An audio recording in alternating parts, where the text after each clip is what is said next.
Journey to Recovery. Embracing the 12 steps with the law of attraction. Number 1, I admitted that I was powerless over my addiction, that my life had become unmanageable. It was a hard truth to accept, but it was the first step towards recovery. It was like standing at the edge of a cliff, looking down into the abyss of my addiction and realizing that I could not conquer it on my own. Number 2, I came to believe that a power greater than myself could restore me to sanity.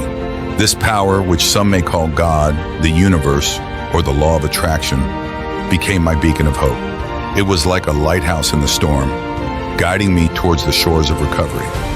Number 3, I made a decision to turn my will and my life over to the care of this higher power as I understood it. I surrendered my fears, my doubts, and my addiction to this power, trusting in its ability to guide me towards recovery.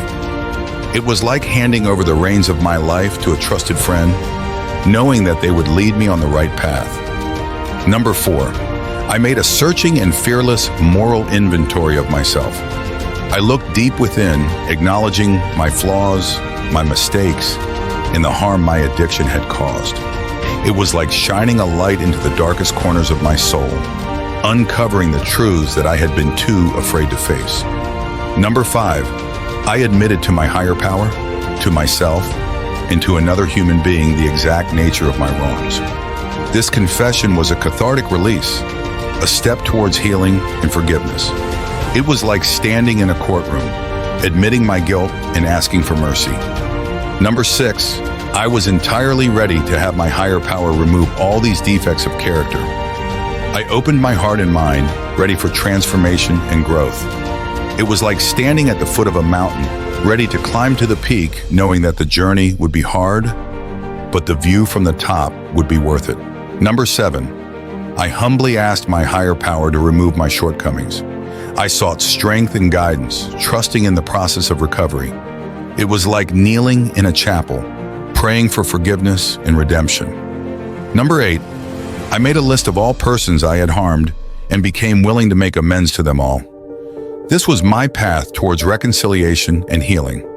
It was like writing a letter to each person I had hurt, apologizing for my actions and asking for their forgiveness. Number 9, I made direct amends to such people wherever possible, except when to do so would injure them or others. I sought forgiveness, understanding that it may not always be granted. It was like standing at their doorstep, offering my apologies and hoping for their understanding.